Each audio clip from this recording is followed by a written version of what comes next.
A mí me interesa saber, por ejemplo, estoy haciendo un reclamo por, por mala praxis médica y me interesa saber eh, en cuánto, por cuánto dinero se ha indemnizado y así se dice, bueno, la mano derecha, la mano izquierda, la pierna izquierda, la vida y se manejan, ¿verdad? Montos para cada cosa, para el daño que sufre una persona o para el daño que sufren las cosas también, ¿verdad? Entonces, en este sentido, la jurisprudencia nos es útil, no es fuente de derecho, no es obligatoria como lo es en el common law en Estados Unidos e Inglaterra, sino que es un criterio, es un parámetro a tener en cuenta. Entonces, cuando yo toda esa información la tengo informatizada, busco ¿no? eh, causales de despido por notoria mala conducta. Y lo busco en la base de datos y tengo todas las sentencias que consideraron esos temas. Entonces es sumamente útil como herramienta al servicio del derecho. La informática, bueno, y dentro de documental también la informática a nivel legislativo, que es las bases de datos de leyes, de decretos, que también es importante. La de gestión implica ya procesamiento a nivel de distintos procesos. Por ejemplo, la informática jurídica registral es un mix entre informática jurídica documental y de gestión. Yo puedo a través de la web de los registros públicos preguntar si uno de ustedes está embargado. ¿Mm? O puedo preguntar si una casa que quiero comprar pertenece a quien me la quiere vender, o sea, quién es el propietario, quién fue el propietario durante 30 años, ¿no? O sea, eso lo puedo preguntar a los registros y lo puedo hacer a través de la web. Hace poco se modificó la normativa y le permitió al registro tener firma de persona jurídica. Esto yo le estoy tirando ahora en esta introducción un montón de temas que después lo vamos a ir viendo en cada una de las clases. Cuando el registro puede firmar con firma de persona jurídica, antes la ley decía firma del registrador, ahora dice firma del registro. Entonces, en el sistema del registro se incorpora una firma electrónica avanzada de persona jurídica y yo puedo pedir un certificado en cualquier hora y el registro me lo deja en un repositorio con firma electrónica avanzada y ese es el documento original y ese es el certificado registral. Antes, hasta hace cuestión de unos 3 años atrás, yo hacía toda esta gestión, pero luego podía ver la información online, pero para tener el documento oficial, el documento público, tenía que ir al registro y me lo daban en papel con sello y firma del registrador. Entonces, en ese tipo de cosas es necesario irse ayornando y ir permitiendo que la gestión sea totalmente automatizada. Hace un par de años se estudió también el tema, por ejemplo, de los títulos universitarios, si era posible emitir los títulos en formato electrónico, con firma electrónica avanzada a nivel de la universidad, y siempre se analiza todo el proceso normativo para ver si eso es viable o si es necesario alguna modificación legal. Y la informática jurídica decisional, que ha sido hasta ahora como la prima pobre, por decirlo así, porque por allá por los años 1960, concretamente en el año 1966, un juez norteamericano, Lee Oberger, experimentó con sistemas expertos y pretendía que el sistema le diera una aproximación de lo que debería ser una sentencia. Entonces, lo que él estudió fue todo el razonamiento que hace un experto humano para llegar a la toma de una decisión. Ahí surgieron todos los miedos de cómo va a ser sustituido el juez por una máquina, cómo, bueno, y es la que ha ido en ese sentido mucho más lento. Esto obviamente con la inteligencia artificial toma otras dimensiones. Han habido casos pilotos, no de inteligencia. Sí, Sebastián. Perdón que justo te corté, pero sí, me quedó la duda. En realidad, ¿se puede sustituir a un juez? Que entiendo yo que en la sentencia influye un factor humano. eh, Digo, si me preguntaran a mí, ya te diría que no. Pero después Todavía no. entiendo que el juez tiene la potestad, más allá de las pruebas y demás, para dictaminar lo que quiera. Bueno, todavía no. Esos van a ser los grandes temas de la inteligencia artificial, ¿verdad? ¿Hasta dónde? Y son discusiones éticas, no son discusiones jurídicas. ¿Hasta dónde le vamos a permitir a la máquina que llegue? ¿Hasta dónde le vamos a pedir o le vamos a permitir a un sistema de inteligencia artificial que nos sustituya? ¿Mm? Y eso es una decisión ética, porque después que tomo la decisión ética, bueno, ahí yo voy a poder regularlo desde el punto de vista jurídico. Eh, Esta informática, que en principio se llamó decisional, luego cambiaron su nombre por algo más marketinero y dijeron de ayuda a la decisión. Y ha habido proyectos en la década del 70. En Italia hubieron muchos accidentes laborales y se creó un sistema experto que lo que hacía era hacer todo el cálculo y estimar un daño. O sea, tenía todos los parámetros y calculaba lo que podía ser el daño para sugerirle al juez en cuanto tenía que cuantificar el daño en esa sentencia. ¿Me escuchan bien? Me dice que la internet es inestable, no sé por qué. ¿Me escuchan bien? ¿Sí? ¿Sigo viva? Bueno. Sí, perfecto. Escucho Bien. Sí, sí, sí. Eh, esta informática de ayuda a la decisión, los sistemas expertos funcionaron en ese sentido, para automatizar determinados procesos o determinados cálculos. En Brasil hubo un caso que se llamó la justicia sobre ruedas, que lo que hacía era, el juez se constituía en el lugar del accidente de tránsito, con una laptop que tenía un sistema al cual le ingresaba todos los parámetros. Respecto al tiempo, respecto a de dónde a dónde iba el vehículo, cómo se produjo el accidente. Interrogaba a los testigos en el momento del accidente. Y con todo eso labraba un acta. Obviamente que iban a quedar cosas pendientes, pero el sistema le daba un borrador de sentencia a priori. ¿Mm? Ese tipo de cosas lo que produce es que las partes puedan de pronto negociar y transar sin hacer un juicio de 2 o 3 años. ¿Mm? Porque si yo tengo ya una aproximación objetiva de por qué lado va a ir la sentencia, ¿Mm? También está todo el tema a nivel judicial, si eso implica prejuzgamiento o no. ¿Puedo considerar lo que dice un sistema como una presunción a favor o en contra de lo que va a decir después el juez?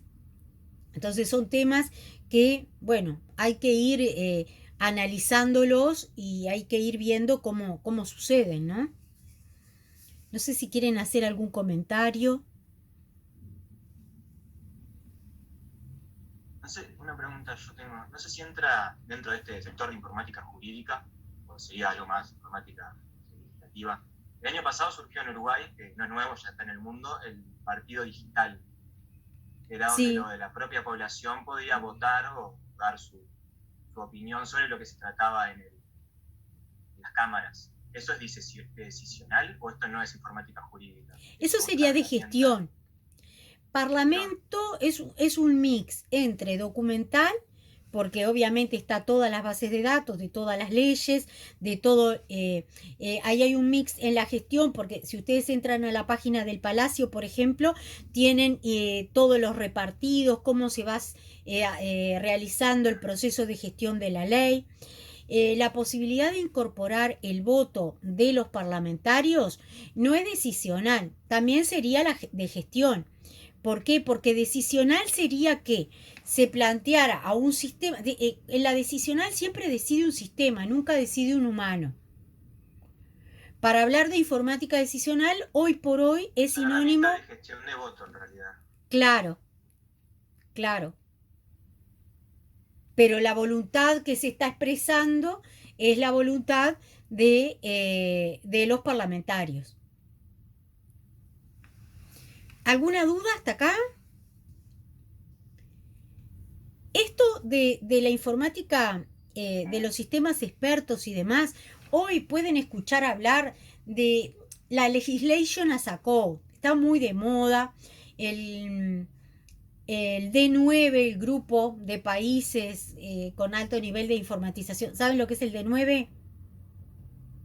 Uruguay formó parte de estos países que han sido D5, D6, hasta el D9 y ahora se llaman, cambiaron el nombre en la última reunión que fue en Uruguay acá el año pasado y ahora se denominan Digital Nation, para no seguir sumando números. Uruguay forma parte y uno de los casos que se estudiaba, se estudió con Canadá y se estudió con Nueva Zelanda, me parece que fue, si mal no recuerdo. El tema de la legislation as a code no es otra cosa que en realidad los sistemas expertos, porque en realidad lo que yo estoy haciendo es tomar determinados parámetros de la norma y transformarla en código. Voy a crear determinados algoritmos, ¿verdad? En cuanto a si esto se puede o si, siempre con if, ¿verdad? Si sucede tal cosa, va a suceder tal otra. Y, por ejemplo, nosotros hicimos algunas pruebas, creo que los pueden ver incluso en la página de AGESIC, algunas demos, con respecto a temas de licencias, por ejemplo. Bueno, si tengo tantos años trabajados, y las licencias pueden ser, bueno, puedo tomar licencia especial, la licencia reglamentaria, y ahí cargo mis condiciones de trabajo y el sistema me va a decir qué posibilidades de licencias tengo. Y también se hizo, el primer caso que se hizo en cooperación fue respecto a causales jubilatorias. Cuántos años de trabajo tengo, el sexo, si tengo hijos o no, y ahí me decía si tenía causal jubilatoria o no, y me daba determinados parámetros. Eso no es otra cosa que hoy se habla de legislation as a code y parece muy novedoso, que los viejos sistemas expertos de la informática jurídica decisional. O sea que estamos usando la informática como una herramienta al servicio del ámbito jurídico. ¿Algún comentario? Cualquiera de estas áreas para ustedes es un nicho de trabajo, ¿verdad? Porque la informática jurídica sí o sí exige trabajo interdisciplinario. Yo no puedo desarrollar un sistema jurídico si no tengo a los dos actores, ¿verdad? Al sector informático y al sector jurídico.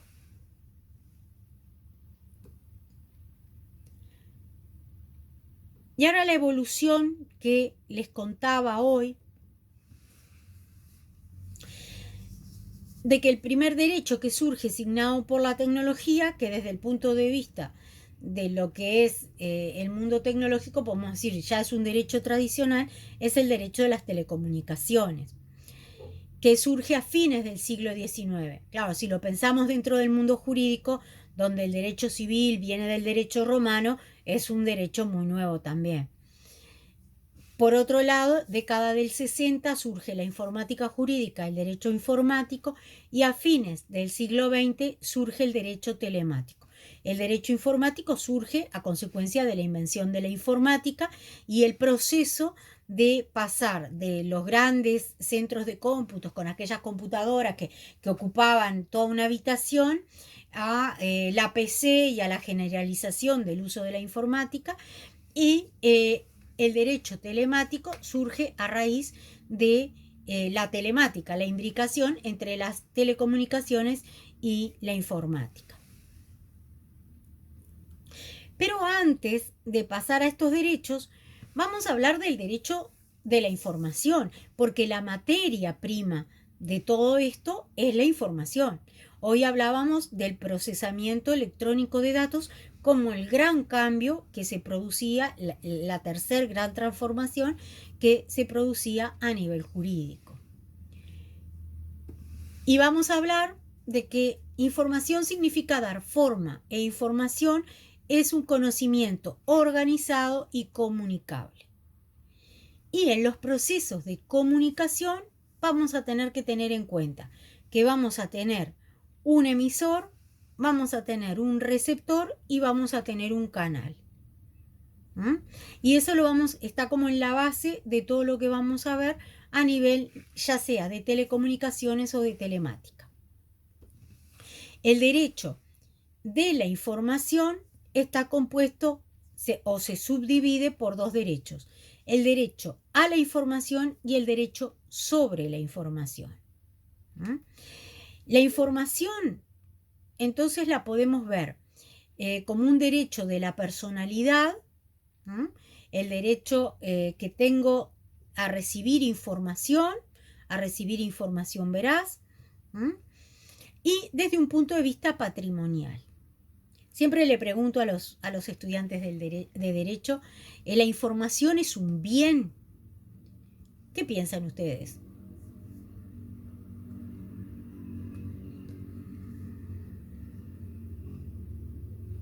¿Será un bien? Que sí. Sí. Sí, ¿por qué? A ver. ¿Bien en el sentido de un activo? Sí.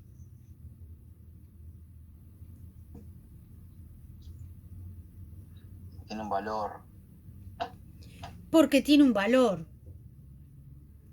¿no? Tiene un valor, te digo, depende de Sí, tiene un la valor función, comercial, además, ¿no? pero- Bueno, les aclaraba que les preguntaba siempre a los estudiantes de Derecho porque qué es un bien está definido en el Código Civil. Y el Código dice que un bien es todo aquello que tiene una medida de valor y puede ser objeto de propiedad.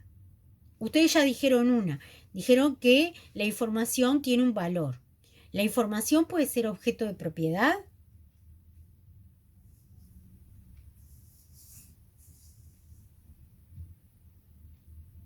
sí.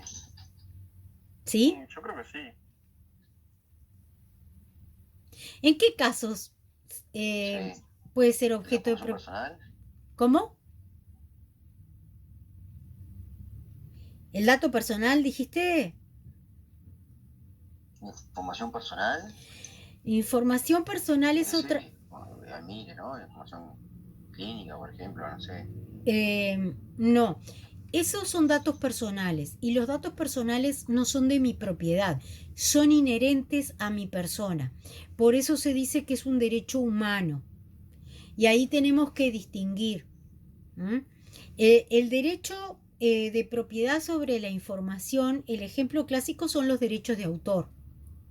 Los derechos que yo tengo por realizar una obra, las marcas, las patentes, que yo tengo un derecho sobre ellas que le inhibe a los demás a usarlo sin mi autorización o sin pagarme. Entonces ahí yo tengo el derecho patrimonial sobre la información, derecho de autor, marcas y patentes, que es lo más común. Información que yo puedo vender porque tengo un derecho registrado en algunos casos como marcas y patentes, y el derecho de autor, que es inherente a la calidad del autor, que lo puedo tener registrado pero como medio probatorio no, y ese registro no da nacimiento al derecho. Esto lo vamos a ver cuando veamos propiedad intelectual y les va a quedar mucho más claro. Entonces tenemos que sobre esta información vamos a tener un derecho a obtener la información, a dar información. Ahí nos vamos a otro derecho humano, que es la libertad de expresión, y un derecho sobre la información, que es la información como bien. Ahí vamos a tener todo el tema de los derechos de autor sobre los software, sobre las creaciones informáticas, que es información en las cuales evidentemente ustedes son los propietarios de esa información. Bien, ¿alguna duda sobre esto? ¿Vamos bien hasta acá?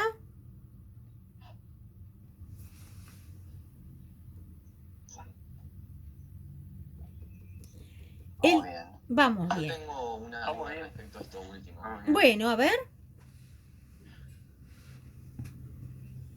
¿Quién es Sebastián?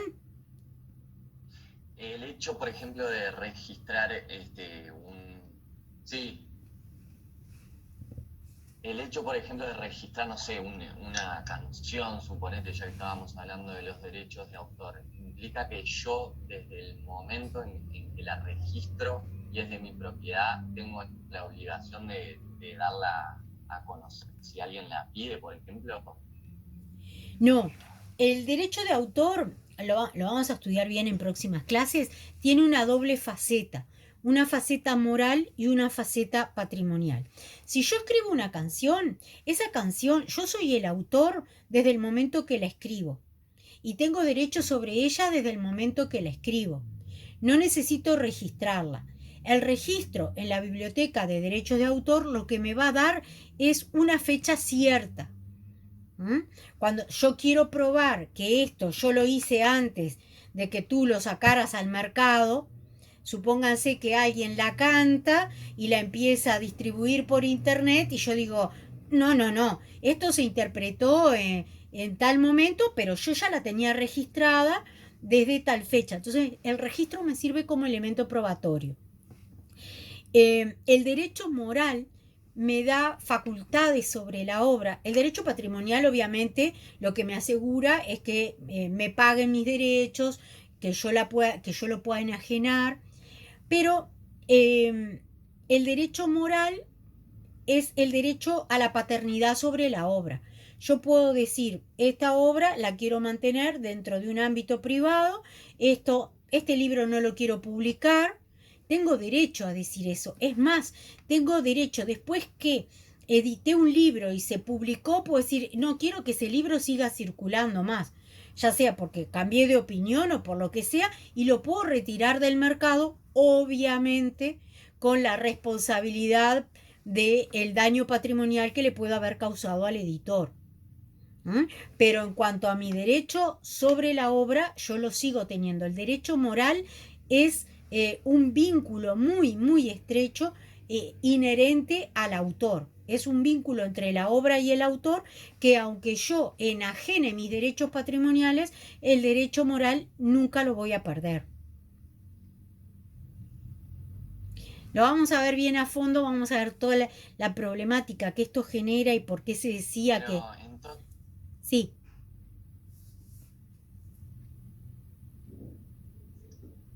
sí, Sebastián, te escucho, te veo no, como que congelado. me quedó la duda, entonces, ¿qué garantiza que algo efectivamente es mío? Ah, Bueno, ahí va a ser un tema probatorio. Por eso decíamos que el registro es importante. El tema es con qué, cómo lo puedo probar. pero entiendo que el registro lo único que prueba es la fecha, ¿no? El proceso de registro, yo presento algo a registrar a la Biblioteca Nacional y se realiza una publicación en el diario oficial. Y ahí hay un plazo de 30 días para que alguien se pueda oponer y decir, no, esa obra es mía. Con lo cual, pasados los 30 días, el registro te emite un certificado que dice que tú registraste esa obra. Eso es, pero yo perfectamente, si tengo otro medio probatorio, imagínense que publiqué, imagínense que tengo un proyecto que estoy desarrollando todo un sistema y que como es súper novedoso me hacen un montón de notas porque formo parte de una investigación en la universidad y me hacen un montón de notas de prensa donde yo cuento cómo se hace. Y luego esto yo me asocio con alguien para que me haga el desarrollo, para que me haga algo vinculado. Y ese alguien se me quiere quedar con mi idea. Con mi idea no, con todo mi desarrollo, porque las ideas no son registrables. Lo que es registrable son los proyectos concretos, las obras concretas. Y yo tenía todo este desarrollo y alguien se me quiere quedar. Y yo puedo decir, no, yo tengo prueba porque me hicieron una nota en un canal de televisión, porque salió en la prensa, porque, no sé, porque gané un premio a la innovación con este proyecto y por tanto este proyecto es de mi autoría. ¿Se entiende? Sí, perfecto. Gracias. No, por favor. Esto, piénsenlo como un gran puzzle. Una pregunta. Sí, Uno registra estos proyectos y el derecho de autor dentro de la jurisdicción nacional, ¿no? Dentro de Uruguay. sí, derechos de autor, sí. Si te roban la autoría de un software o de una canción, pero en otro país, Sí, tú lo puedes ¿hay oponer. forma de...? Sí, claro. Sí, sí. Sí, sí. Tú puedes oponer tu derecho. ¿Mm? Eh, Se tú po- reconocen los derechos internacionales. sí, claro. Hay convenios, hay convenciones internacionales en materia de derecho de autor, la Convención de Berna, que Uruguay la suscribió y que, digo, eh, está suscrita por una enorme cantidad de países. Todos los que suscriben Berna, obviamente, se obligan a respetar la convención. ¿Mm? Esto lo vamos a ver bien cuando veamos propiedad intelectual. Yo sé que es un tema que les interesa mucho porque obviamente todo lo que implica software o creaciones informáticas es bien un tema del expertise de ustedes. Y les estaba diciendo que imagínense la materia como un gran puzzle, ¿tá? Donde hoy lo que vamos a poner es el marco. Vieron que siempre empezamos, bueno, yo hago puzzles, pero siempre se empieza por los bordes porque es lo más sencillo, porque esas piezas las puedo identificar bien. Entonces, hoy vamos a hacer el marco general de los temas y después vamos a ir completando y vamos a ver cómo en realidad todos los temas están relacionados con todo. El derecho, ¿alguna otra cosa antes de pasar al derecho de las telecomunicaciones?